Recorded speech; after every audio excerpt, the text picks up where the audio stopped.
बतझर बियाबनि एमसीएलए मुनमुन ब्रह्मआ लामा जौगाखां खामानि मावफुंनानै होदों। क'क्राझार जिल्ला बतझर महकुमानि थिपखाइनि सिङाव थानाय तुलसीजरा फादवान गेवलां बाजारनिफ्राय दुब्लि फोथाराव थांनाय लामाया जोबोद गाज्रि थासारियाव दंमोन। जाहोनाव गामिनि सुबुंफ्रा जोबोद खस्थ'नि गेजेरजों थांलाय फैलाय खालामनो गोनां जायोमोन।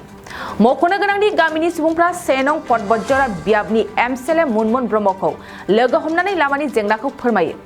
बेनि लोगो एमसीएलए मुनमुन ब्रह्मआ गावनि एमसीएलए फान्डजों लामानि जेंनाखौ बोस्रांनो 2 लाख राङाव अन्थाइ बाला गारहोयो।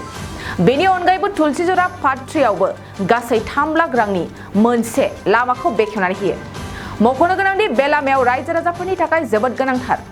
बिथांनि बेबायदि सिबिथाय आरो मदद होनायखौ नुनानै गामिनि बोराय बुरै सुबुंफ्रा बाख्नायदों आरो एमसीएलए मुनमुन ब्रह्मखौ साबायखर बावदों। जोङो फाइनान्शियेल इयार 22 आरो 23 बेहाय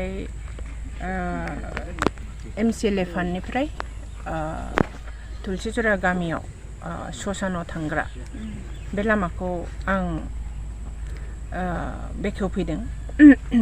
जोबोद दरकारि लामा, हाग्रा सिंजों थाङो बलेते, ससानजों थाङो बलेते जोंनो बयनिबो दरकारि। दा एसे खम एमाउन्टजोंबाबो बे लामाखौ जाफुंथाय जाहोनो थाखाय आङो रायजोफोरखौ खावलायगोन। आरो जों एनाफ नङा बे फान्डा एमसीएलए एरिया डेभेलपमेन्ट खालामनायनि थाखाय जोङो बोसोरिकिया जे फान्ड मोनो बे एनाफ नङा। बोसोराव जोङो 50 लाख थाखाल' जोङो इउटिलाइज खालामनो मोनो, बेखौबो रेगुलार नङा। गतिके जिहेतु एबार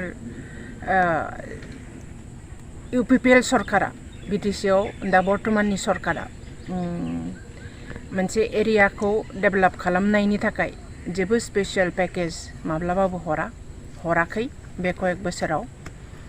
गामि सिङाव उन्नतिया स्तब्ध जानानै दङ, बन्ध जानानै दङ। गतिके जाखिनि आंनाव फान्ड दङ बेजोंनो आङो गामि ओनसोलखौ आङो उन्नति खालामनो नागिरदों। रायजो राजानि गांनाय उखैनायखौ बे 50 लाख थाखाजों बोसोराव जोङो हेफाजाब होफानो हायाबाबो जाखिनि हायो बेखौ आङो इउटिलाइज खालामनानै रायजोनि हेफाजाब होनो नागिरदों। गतिके आं बेखौनो होननो सानो जे बिटिसि सरकारा एमसीएलए फान्डखौ समय मथे रिलिज खालामनानै होनांगौ आरो मोनसे समस्तिखौ एमसीएलए 50 लाख एमसीएलए फान्डजोंल' मोनसे समस्तिनि रायजो राजानि उन्नयनखौ सुफुंसार होनो हाया। गतिके एमसीएलए फान्डा बारायनांगौ। कमप्लिटलि फेइलार, रायजोनि कुनु आशा आशंका पुरन खालामनो हायाखै। रायजोनो नांगौखिनिनि बेसिकखौ बिसोरो होनो हायाखै, प्रभाइड खालामनो हायाखै। एमजीए नारेगानि काम निस्तब्ध, आरोबाव पिडब्लिउडीनि जेसेबां उन्नयनमूलक काम जानांगौ बियो निस्तब्ध। गतिके बतझराया कमप्लिटलि उन्नतिनिफ्राय निस्तब्ध बन्द जानानै दङ।